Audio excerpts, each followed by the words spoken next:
Hey there guys, and welcome to a Giraffic guide for the easiest mounts to get in Shadowlands. All 4 of these are guaranteed drops with no rare spawn farming, and each one of them is possible to get in less than 10 minutes. Now all of them happen to be in Ardenweald, and there are no Covenant or class restrictions. First off the bat is the Arboreal Gulper, and this glorious hoppy boy is a 100% drop from Humongous, the giant sentient mushroom elite that you can summon on demand by using an unusually large mushroom. Now the reason I'm explaining this mount first is because you will almost certainly find one of these mushrooms while you're chasing down the next 3 mounts, and I want you to know what to do with it when you get it. It has a reported 1 to 5% drop chance from every single mob in Ardenweald, however after looting one, it's going to expire in 20 minutes, so I suggest as soon as you loot one, abandon whatever it is you're doing, and head straight up here to this grove near the stalks, where you can place it in this pile of damp loam. When you use the mushroom, it'll summon Humongous, but he's going to stick around for a while, so don't rush it. Feel free to list it on LFG and maybe announce it in general chat to see if you can get some help with the kill. And of course, because people are still summoning him pretty regularly, you can skip the mushroom collection step altogether by finding a group with him already up on LFG. Anyone that tags the elite will get the mount. He's still quite tanky, so I'd recommend a group of at least 2 to 3 people. When you kill him, he'll drop the frog and you've earned yourself this glorious hoppy boy that will take pride of place in any mount collection. And by hitting spacebar for his mount special, you can feed him a firefly, and that is super cool. Next up, we have the Wildseed Cradle, probably the easiest and quickest one to get, and nothing like this has really been in the game before. And it can fly, which looks freaking awesome. For this one, head on over to the Garden of the Night in Ardenweald, where you're going to collect 5 gardening tools that are scattered around the area. And if you follow my path, you won't even need to fight any mobs to collect them. So you're going to want to start up here at this glowy pond at the top northmost point of the garden. By the rocks on the left hand side you will find the Gardener's Basket. Loot that, then spin around and cross the stream just to the right of the ramp, and you'll see a broken cart at the bottom of the hill. Inside that cart is the Gardener's Hammer. Loot it, then run straight back up the hill, across the stream, and head up the ramp on your right. Follow the ramp across to the second platform and you'll see a desk with the Diary of the Night on it. Loot that, then run straight off the platform here to land on this branch, then run straight off here and you'll land in this glowy pod garden where you'll see the Gardener's Flute. Loot that, then head directly south around the large tree and you'll see another broken cart. On the floor between the front and back wheels you'll see the Gardener's Wand. Loot that one and you now have all of the required items, so go ahead and right click any of them to combine them into Twinklestar's Gardening Toolkit. Now you need to head to Tir Naval to return the tools to Twinklestar. It's over here on the eastern side of Ardenweald. When you get to Tir Naval, Twinklestar is over by the southeastern entrance near the lake. If you speak to her to hand over the tools, she will put the moonsight buff on you, darkening your screen and allowing you to see the cache of the moon directly behind her. Loot the cache and you will get the Wildseed Cradle, and now you can float around like royalty. If you find the moonsight buff annoying, you can always right click it to remove it. The next equally easy mount is the Shimmermist Runner, the very majestic white and blue danger horse. All you need to do for this one is take the correct route through the uninstanced Tir Scythe maze. Simple.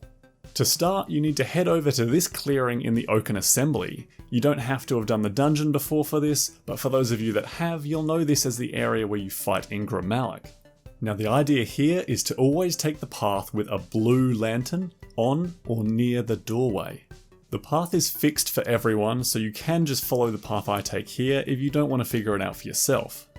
When you come to the first fork, you're going to want to take the doorway on your left. At the second fork, you're going to want to take the doorway on your right. At the third fork, take your doorway on your left again. At the fourth fork, you're going to want to look to your immediate right and take that doorway. At the fifth fork, you're going to want to take the doorway that is straight ahead.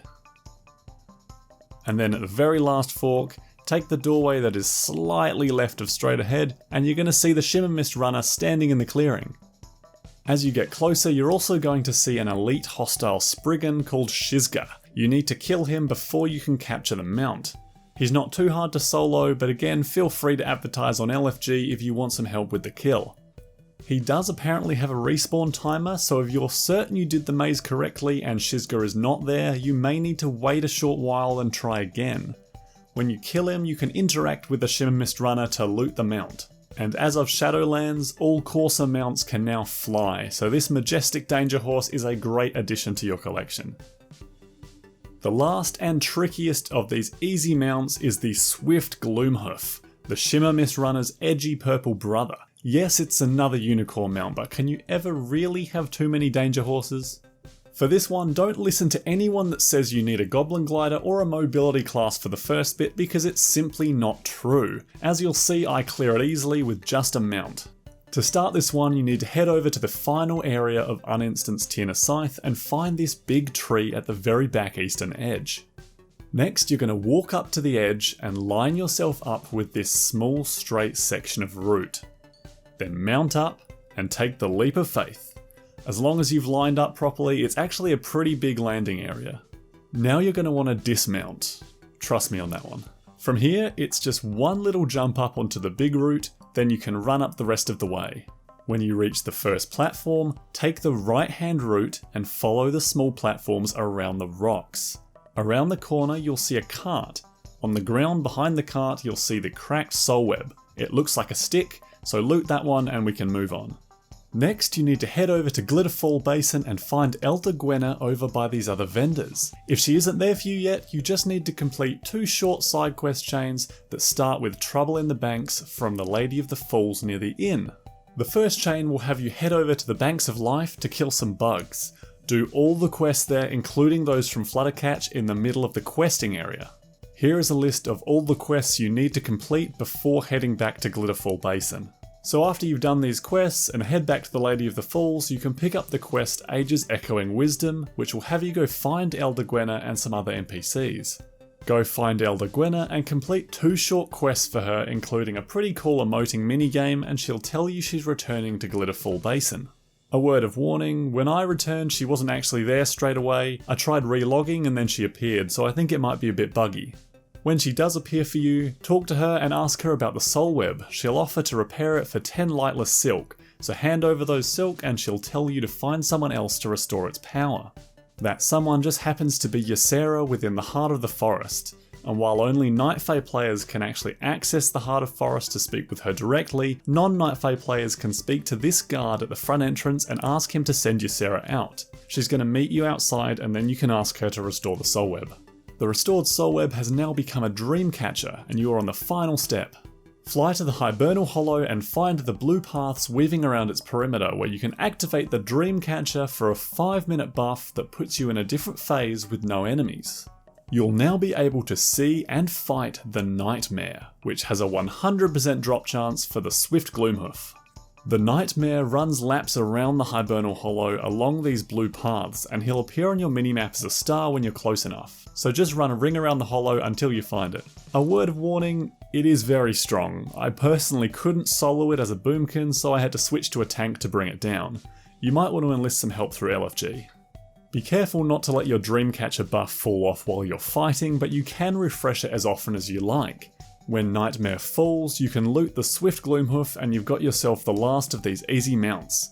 Remember that if you picked up the unusually large mushroom along the way for any of these mounts, you can spawn the elite for the Arboreal Gulper. But otherwise, that's it.